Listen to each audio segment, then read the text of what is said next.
I'm Martha, a 62-year-old Kentucky farmer, and I never thought my own son would shatter my world.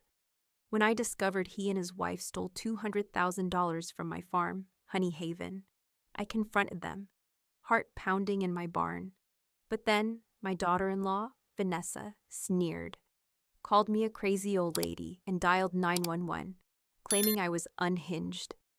Police lights flashed across my fields as neighbors watched, whispering. That moment, humiliated on my own land, betrayed by my blood, lit a fire in me. This isn't just a story of theft. It's a battle for my legacy, a fight against lies that'll leave you stunned. Stick around to see how I turn the tables. Subscribe to catch every twist, and drop a comment with where and when you're watching. I want to know. You won't believe how this ends. Where the air smells of wildflowers and the hum of bees is my morning symphony. My farm, Honey Haven, isn't just a piece of land. It's my heart, my sweat, my damn soul poured into every jar of honey and batch of strawberry jam. 10 years ago, when my husband Tom died, I thought I'd lose myself too. But this place, this patch of earth with its creaky barn and fields of clover, kept me upright. It's the legacy we built together, and I fought tooth and nail to keep it alive. The farm's my sanctuary. Every dawn, I'm out there, boots sinking into the dewy soil, checking the hives while the sun paints the horizon gold. I can still hear Tom's laugh, echoing from the days we'd bottle jam in the kitchen. Our hands sticky, our hearts full. That kitchen, with its chipped blue table and the smell of coffee brewing, is where I raised my boy, Caleb.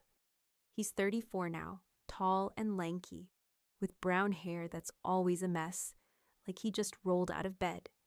He's been my right-hand man at Honey Haven, managing the warehouse, stacking crates of honey with that same goofy grin he had at 10, chasing chickens across the yard. God, I love that kid. He's all I've got left. But then there's Vanessa, my daughter-in-law. She came into our lives 3 years ago, a former bank teller with a slick smile and heels that click-clacked like she was walking on a city sidewalk, not a dirt path. Caleb brought her to dinner one night, his eyes shining like she was the damn moon. She talked big, ideas about modernizing the farm, building a website, getting us into fancy stores in Louisville. I'll admit, her energy was infectious. She had a way of making you feel like you were part of something grand. But there was always something off about her, like the way her eyes lingered on my ledger books, calculating, cold. I brushed it off, thinking, hell, let her try. If it makes Caleb happy, I'll deal with her. I remember the first time I let her into the office, a cramped room off the barn, with papers stacked high and a single window letting in slants of light. She sat there, flipping through invoices, tossing out buzzwords like scalability and brand synergy. I nodded along, half listening, my hands still smelling of beeswax. Caleb was smitten, hanging on her every word, so I told myself to give her a chance. Maybe she's got something to offer, I thought. Maybe I'm just too old school. But deep down, something gnawed at me. Call it a mother's gut. Or maybe just the wisdom of 62 years on this earth. Things started to unravel slowly, like a fraying rope you don't notice until it snaps. It was little things at first. A few $100 missing from the petty cash, chalked up to supplies. Then a couple thousand gone, with Caleb muttering about marketing costs when I asked. I'd sit at my kitchen table at night, the same table where I taught Caleb to read, staring at the ledger. The numbers didn't add up, and neither did Caleb's excuses. He'd always been honest, my boy, the kid who'd confessed to sneaking an extra cookie before I even asked. But now, he wouldn't meet my eyes. His answers came quick, rehearsed, like he was parroting someone else's words. I'd lie awake at night, the crickets outside my window louder than my thoughts. I'd think back to Caleb as a boy, running through the fields, his laughter mixing with the buzz of the bees. I'd remember the day he graduated high school, hugging me so tight I could barely breathe, promising he'd make me proud. Where was that boy now? Had I been too soft, too trusting, letting him take on so much at the farm? Or was it her, Vanessa, with her polished nails and her big plans, worming her way into his head? One evening, I walked out to the hives, the sky bruising purple with dusk. The bees were settling in, their hum a steady pulse, like the farm itself was breathing. I touched a hive, feeling the warmth of the wood, and whispered to Tom, wherever he was, "Did I screw this up? Did I let our boy drift too far?" The silence hurt more than any answer could. I wanted to believe Caleb was still mine, still the kid who'd sit on this very porch, asking how bees knew where to find the best flowers. But the ledger told a different story, and so did the pit in my stomach. By the time I noticed the real damage, it was too late for small fixes. The books were bleeding, tens of thousands gone, with no receipts, no explanations. Caleb's excuses got flimsier, his eyes more distant. Vanessa kept smiling, kept talking about growth and opportunities, but her words felt like smoke, slipping through my fingers. I stood in the barn one day, watching her laugh with a delivery guy, her hand on his arm, and I felt it. A cold, hard truth settling in my bones. Something was wrong, and it wasn't just the money. It was my son, my farm, my life, all slipping away. Hell, I'd built Honey Haven from nothing, and I'd be damned if I let it crumble without a fight. So there I was, Martha, 62, staring down a storm I didn't see coming. The farm was my world, Caleb was my heart, and Vanessa, she was the crack in the foundation, threatening to bring it all down. I didn't know how deep the damage went yet, but I knew one thing. I wasn't going to let her, or anyone, steal what I'd spent a lifetime building. Not without a fight. The morning it all came crashing down. The Kentucky sky was heavy with clouds, the kind that threaten rain but hold back just to keep you on edge. I was in my kitchen, the heart of Honey Haven, hunched over my chipped blue table with a cup of coffee gone cold. The ledger was open in front of me, numbers glaring like a betrayal I couldn't unsee. I'd been checking the farm's accounts, something I did every week, but this time, my hands froze on the laptop. The screen showed a number that made my stomach drop. $200,000. Nearly every damn cent of our reserve fund, gone. Vanished, like it had never existed. I sat there, heart pounding, the hum of the fridge sounding louder than it should. I thought of all the years I'd scrimped, bottling honey till my fingers ached, selling jam at the county fair to keep this place afloat after Tom died. That money was our lifeline, new equipment, winter feed for the bees, a cushion for lean years. And now it was just gone. I replayed Caleb's vague excuses in my head, those marketing costs he'd mumbled about, his eyes dodging mine. I knew something was wrong, but this was a gut punch. I stormed out to the warehouse, my boots kicking up dust on the gravel path. The air smelled of damp earth and clover, but it couldn't calm the rage boiling in my chest. Caleb was there, stacking crates of honey jars. His broad shoulders hunched like he was carrying more than just glass. "Caleb!" I shouted, my voice sharp enough to make him flinch. He turned, his face pale under that messy brown hair, and I held up my phone, the bank app glaring. What the hell happened to $200,000? He froze, mouth opening like a fish out of water. "Mom, I can explain," he stammered, but his eyes were guilty, the same look he had when he broke my favorite vase at 8 and tried to blame the dog. "Explain?" I snapped, stepping closer. "You better start talking, because this is our farm, our life, and it's bleeding out." He swallowed hard, glancing toward the barn door like he was praying for rescue. "I gave it to Vanessa," he said, barely above a whisper. "She said it was for a big project, something to grow the farm." My knees went weak, but I stayed upright, gripping the edge of a crate. "A project? What project, Caleb? I never heard about any damn project." Before he could answer, Vanessa strutted in, her high heels clicking on the concrete floor, her blonde hair sleek as if she'd just stepped out of a magazine. She wore a leather jacket that probably cost more than a month's worth of honey sales. "Martha," she said, her voice smooth but sharp, like a knife wrapped in silk. "You're overreacting. This is how businesses grow. You're too old school to get it." I stared at her, my blood running hot. "Old school, Vanessa, that was $200,000. Where is it?" She crossed her arms, her lips curling into a smirk. "It's an investment, Martha. A tech startup in Louisville, agricultural innovation. It's going to put Honey Haven on the map." Her words were polished, but her eyes were cold, like she was daring me to challenge her. I turned to Caleb, my voice shaking. "You gave her our entire reserve without telling me? Without a contract, a plan, anything?" Caleb looked at the floor, his hands twisting together. "She said it was a sure thing, Mom." I wanted to scream, to shake him until he remembered who he was. My boy, the one I taught to count jars, to respect this land. But before I could, Vanessa stepped forward, her smirk gone, replaced by something venomous. "You need to calm down, Martha. You're acting like a crazy old lady, freaking out over nothing."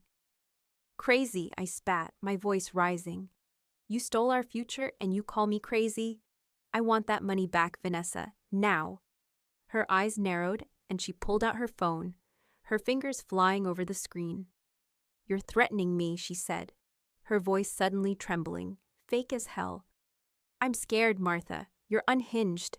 I blinked, stunned, as she dialed 911, her voice turning shrill. "Yes, police? My mother-in-law's threatening me. She's unstable, yelling. I don't feel safe." The room spun.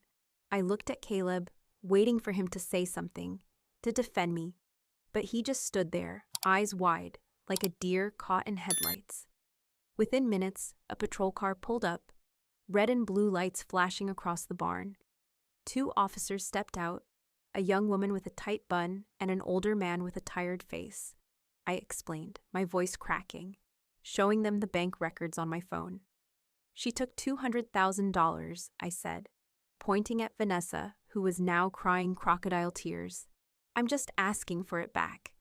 The officers listened, but I could feel the neighbors' eyes, Mr. Wilson from across the road, Jenny from the general store, peering from their porches, whispering.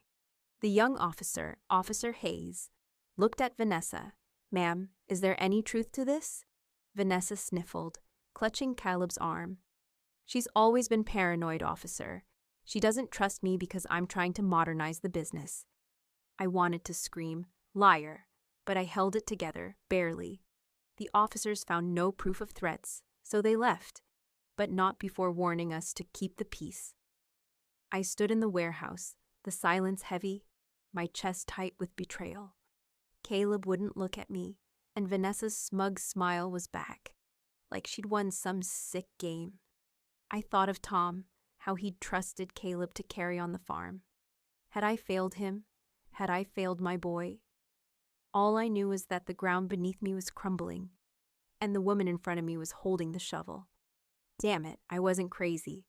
But I was angry, angrier than I'd ever been, and I wasn't going to let this go. The police lights had barely faded from my driveway when I stood in the kitchen of Honey Haven, the silence so thick it felt like it could choke me. The chipped blue table, where I'd taught Caleb to count pennies and where Tom and I had planned our future, stared back at me, a witness to my unraveling world. Vanessa's voice still echoed in my head, calling me a crazy old lady, her fake tears fooling no one but the neighbors who'd gawked from their porches. And Caleb, my boy, my heart, just stood there, silent, while his wife turned our farm's legacy into a damn circus.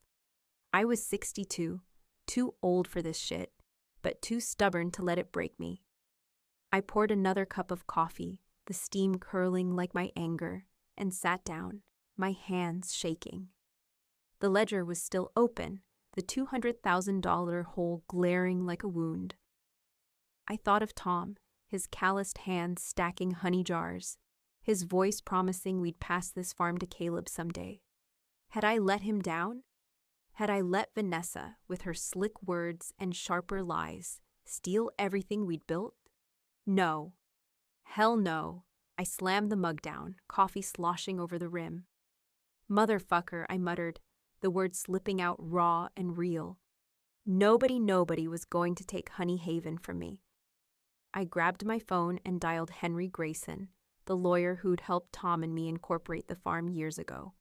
His voice, gravelly and calm, came through like a lifeline. Martha, what's wrong? I spilled it all. The missing $200,000. Caleb's betrayal. Vanessa's stunt with the cops. I need to know my options, Henry, I said, my voice cracking but firm. I'm not letting that woman destroy my life. He told me to come to his office in town first thing tomorrow. I hung up, feeling a spark of something fierce ignite in my chest. This wasn't just about money, it was about my pride, my family, my damn right to exist. That night, I barely slept. The crickets outside my window screamed, and I kept seeing Caleb's face, guilty and lost, in the warehouse. I remembered the summer he was 12, helping me paint the barn, his laughter filling the air as he smeared red paint on my cheek. Where was that boy now? Had Vanessa twisted him so far he'd forgotten who he was?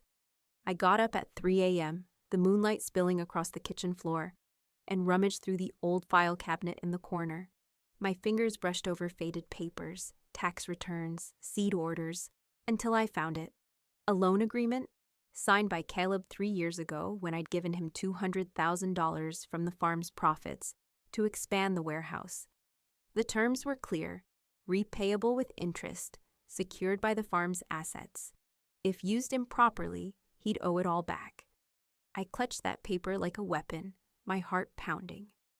Got you, I whispered, though I wasn't sure if I meant Caleb or Vanessa.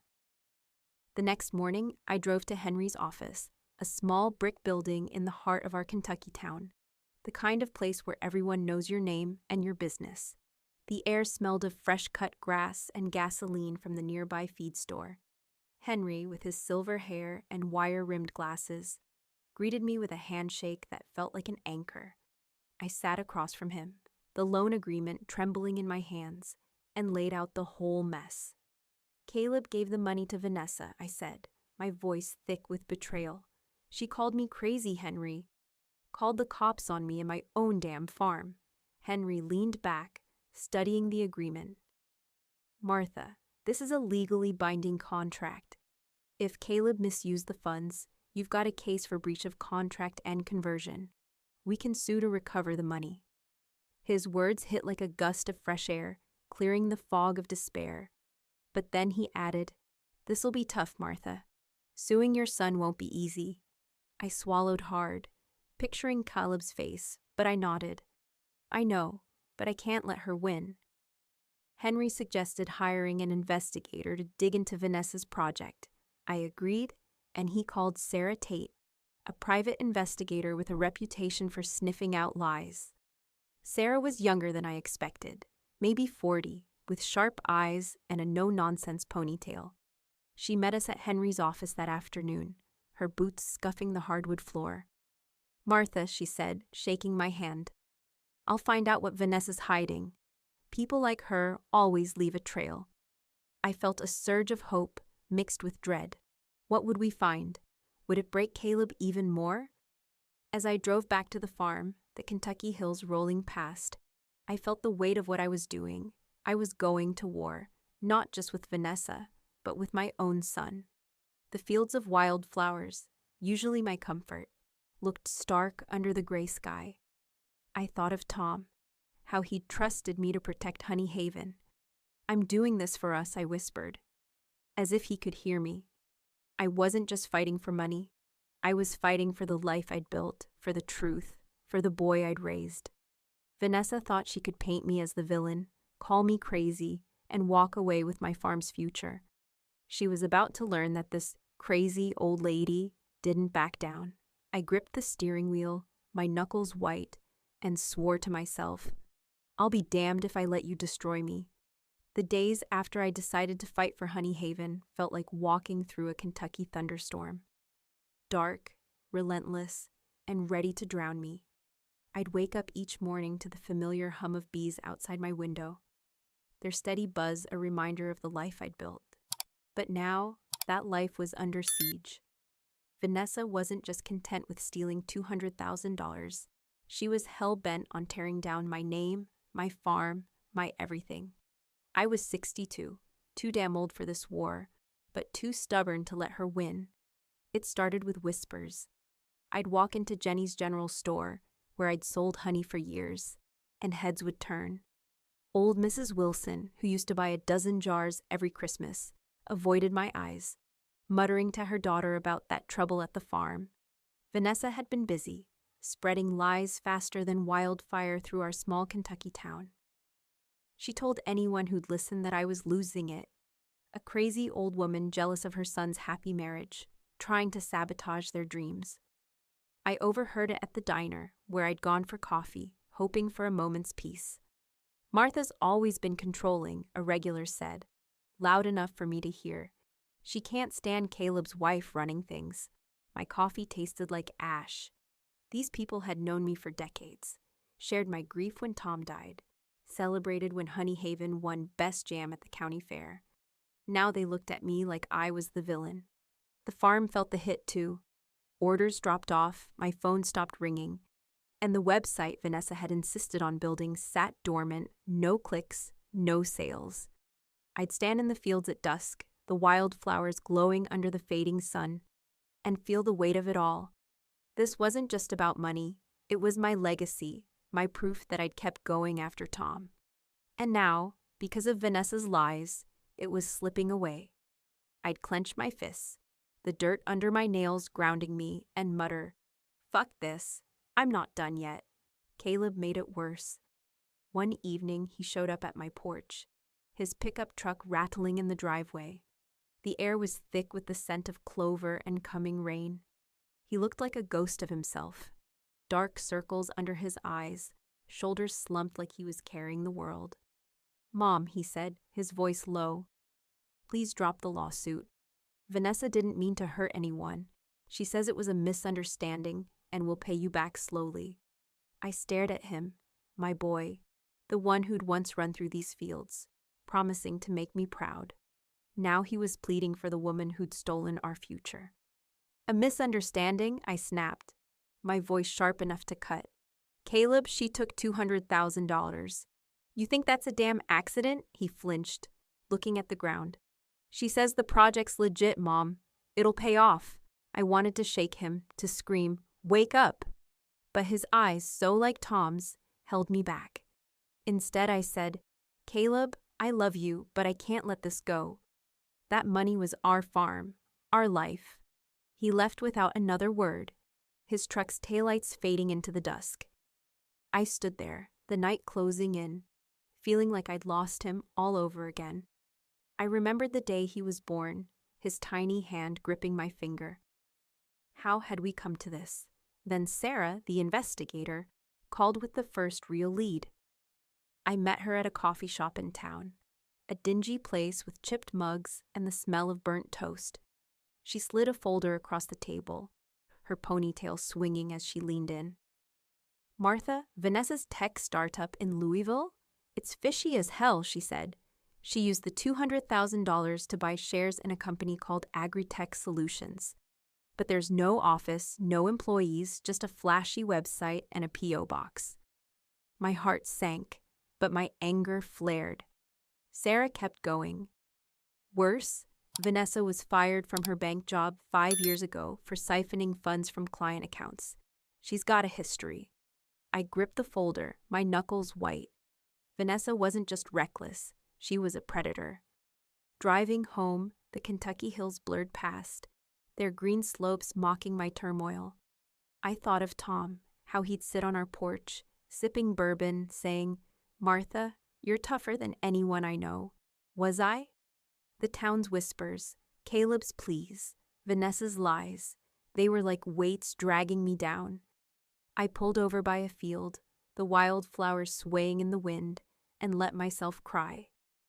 Not for long, just enough to let the pain out. Then I wiped my face, looked at the stars breaking through the clouds, and said out loud, I'm not crazy, and I'm not giving up. Vanessa thought she could bury me with her lies, but she didn't know the fire in me. I'd built Honey Haven from nothing, and I'd fight like hell to save it, even if it meant fighting my own sun. The Kentucky sun was sinking low, painting the wildflower fields around Honey Haven a fiery orange, when everything changed. I'd been carrying the weight of Vanessa's lies for weeks, her venomous whispers turning my town against me, her smug face haunting my sleepless nights. The farm, my lifeline, was crumbling. Orders down, bank account empty, and my own son, Caleb, still caught in her web. I felt like I was drowning in my own damn life. But that afternoon, a crack of light broke through the storm. Sarah, my investigator, showed up at the farm, her pickup kicking up dust on the gravel drive. She had a thick manila folder in her hand, her ponytail swinging as she strode toward my porch. The air smelled of honeysuckle and coming rain, and I stood there, heart pounding, as she dropped the folder on my kitchen table. "Martha," she said, her voice sharp with urgency, "you need to see this. Vanessa's not just a thief, she's a damn con artist." I opened the folder, my hands trembling, and what I saw sucked the air from my lungs. Emails, bank records, fake contracts. It was a paper trail of deceit, and Vanessa's name was all over it. Sarah laid it out like a prosecutor. Vanessa had funneled the $200,000 from Honey Haven into a sham company called Agritech Solutions, a supposed agricultural tech startup in Louisville. But there was no office, no patents, no nothing, just a glossy website and a P.O. box. Worse, she'd roped in other investors, small-time farmers and local business owners, promising them huge returns. The folder held their complaints, letters to the Better Business Bureau, emails begging for their money back. "She's been playing this game for years," Sarah said. "Before your farm, she got fired from her bank job for skimming client accounts. She's a pro at this shit." I sat down hard, the kitchen chair creaking under me. The room spun, the smell of coffee and beeswax grounding me as I tried to process it. I thought of Caleb, my boy, signing those papers, believing Vanessa's lies. I thought of Tom, how he'd trusted me to protect our legacy. My anger flared, but underneath it was a deeper pain. My son had been used, manipulated, and I hadn't seen it soon enough. "There's more," Sarah said, sliding a photo across the table. It was Vanessa, smiling at some fancy Louisville gala, arm in arm with a slick-looking guy in a suit, the kind who'd never set foot on a farm. "That's the CEO of Agritech," Sarah said, her old colleague from the bank. "They're in this together." I drove to Caleb's place that evening, the folder burning a hole in the passenger seat. His trailer sat on the edge of town, surrounded by overgrown grass and rusted farm equipment. The ski was bruised purple, heavy with the threat of a storm. I banged on the door, my heart hammering. Caleb answered, looking like he hadn't slept in days, eyes sunken, shirt wrinkled. "Mom," he said, startled. "What's wrong?" I didn't answer, just pushed past him and slapped the folder on his kitchen counter. "Read it," I said, my voice shaking with rage and hurt. "Read what your wife's done." He flipped through the pages, his face paling with every word. Emails promising investors revolutionary tech, bank transfers to accounts in Vanessa's name, a cease and desist letter from a farmer who'd lost his savings. Caleb's hands shook, and then for the first time since he was a boy, I saw him cry. Tears streaked down his face, his shoulders heaving. "She told me it was legit," he choked out. "She said if I didn't sign the papers, she'd ruin my career, tell everyone I mismanaged the farm." I wanted to hug him, to tell him it wasn't his fault, but my anger held me back. "Caleb," I said, my voice low but hard. "She didn't just steal from me. She stole from you, from us, from everything we built. You've got to choose, me and the truth, or that lying bitch." He looked up, eyes red, and for a moment I saw the boy who'd run through the fields, promising to make me proud. "Mom," he whispered, "I didn't know. I swear, I didn't know." He told me how Vanessa had pressured him, feeding him dreams of wealth while threatening to expose his mistakes if he didn't comply. "I thought I was helping the farm," he said, voice breaking. I took a deep breath, the weight of the moment settling like dust. "Caleb, I love you, always will. But you need to make this right. Help me. Work with Henry, our lawyer. Tell the truth." He nodded, wiping his face with the back of his hand. "I'll do it, Mom. I'll talk to Henry." The air felt lighter, like the storm clouds had parted. I saw it then, a spark of the Caleb I'd raised, the one who'd owned up to breaking that vase at 8, ready to face the consequences. As I drove home, the first raindrops hitting my windshield, I felt a shift. The wildflowers along the road stood tall despite the storm, and I knew I wasn't alone anymore. Vanessa thought she could break us, but she'd just handed me the key to fight back. I wasn't just fighting for Honey Haven, I was fighting for my son, and damn it, I was going to win. The courtroom in our small Kentucky town felt like a pressure cooker, the air thick with the smell of old wood and nervous sweat. I sat on a hard wooden bench, my hands clenched in my lap, as the fluorescent lights buzzed overhead, casting a sickly glow on everyone. It was the day of the trial, and I, Martha, 62 years old, was facing down my son's wife, Vanessa, the woman who'd stolen $200,000 from Honey Haven and called me crazy to cover her tracks. My heart pounded like a drum, a mix of rage and hope, as I watched her across the room, dressed in a navy blazer that screamed money she didn't have. Caleb sat beside me, his face pale, eyes fixed on the floor. I could feel his shame, but damn it, I needed him here, to face the truth, to make this right. Henry Grayson, my lawyer, stood tall at the plaintiff's table, his silver hair catching the light as he laid out our case with the precision of a surgeon. He held up the loan agreement Caleb had signed, its ink a promise betrayed.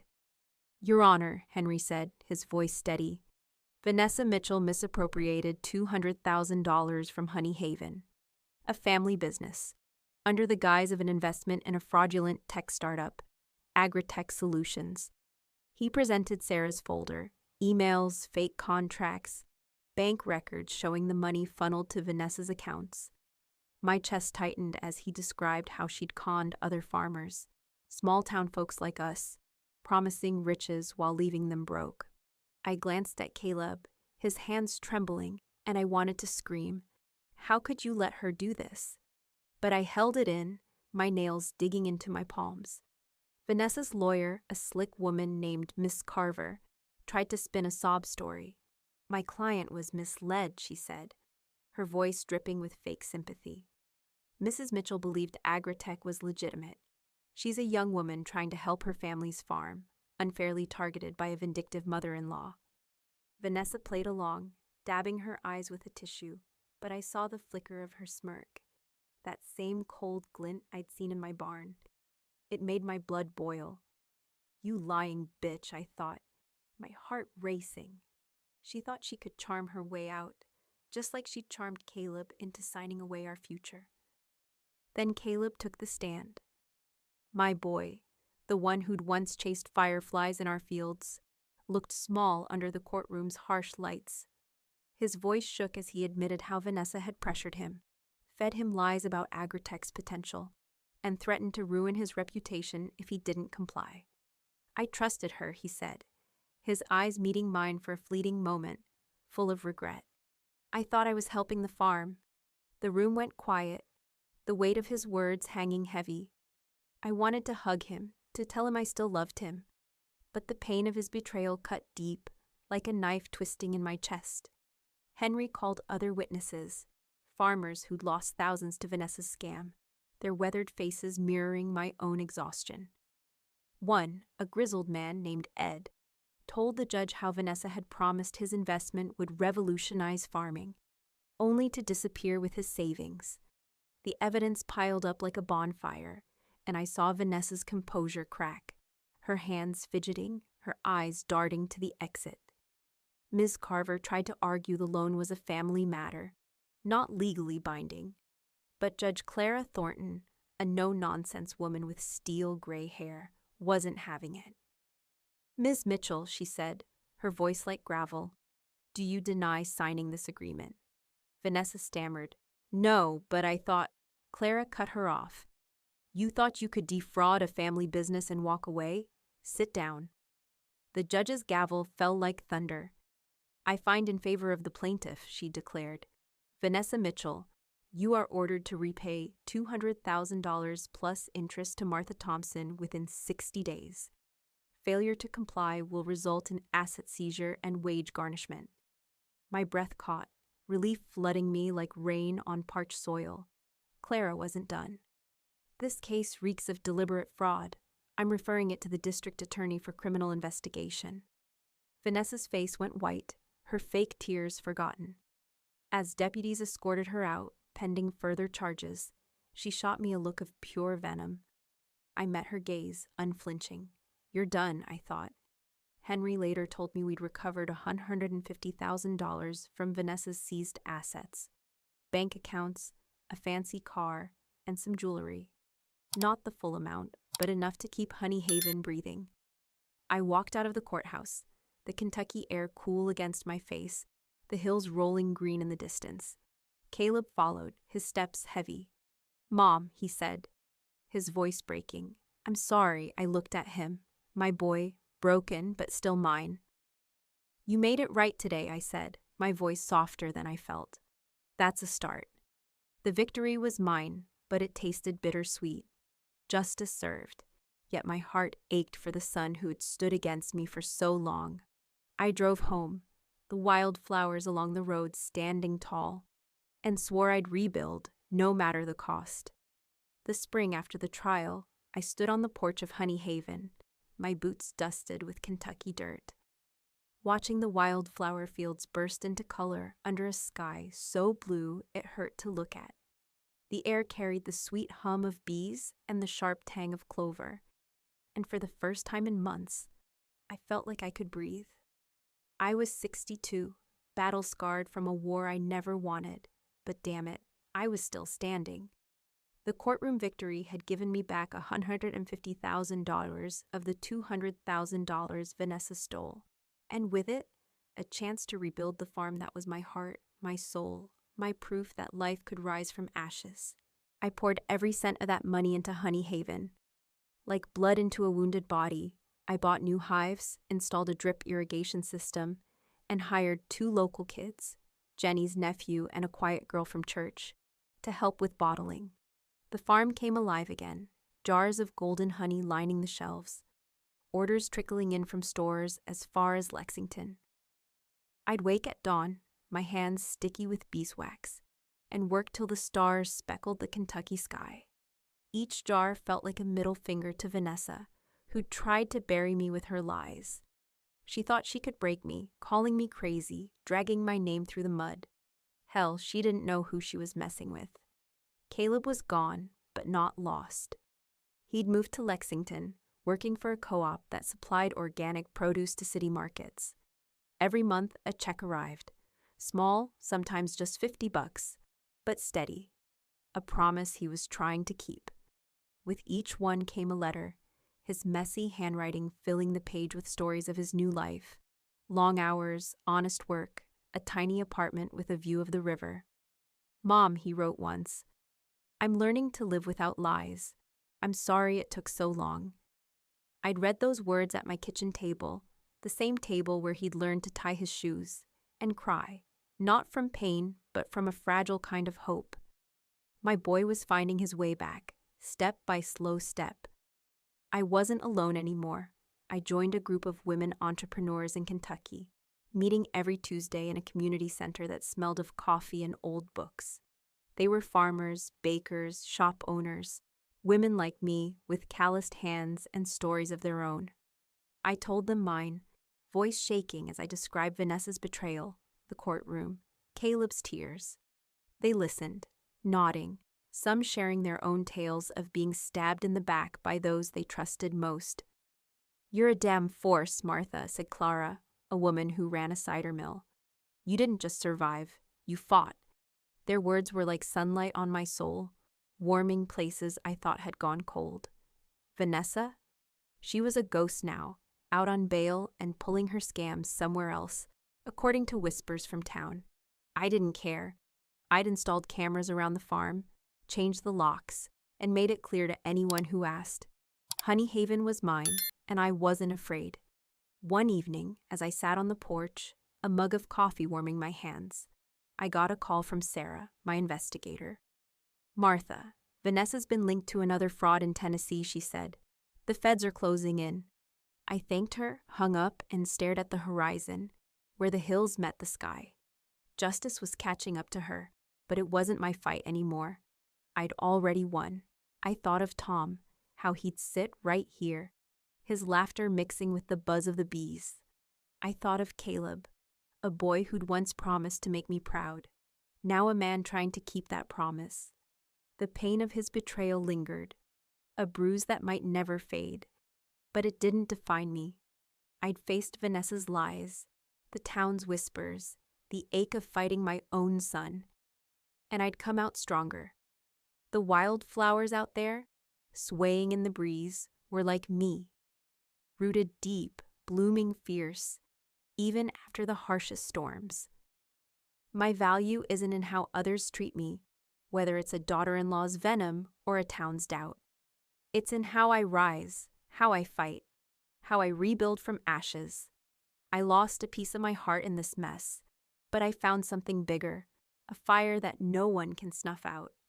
Like those wildflowers, I've learned to grow stronger in new soil, to thrive where I was meant to break.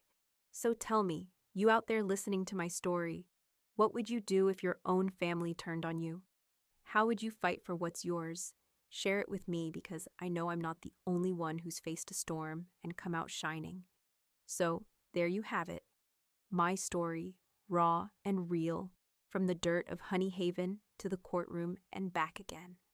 I've laid it all bare, the betrayal, the fight, the way I found my strength in the ashes of it all.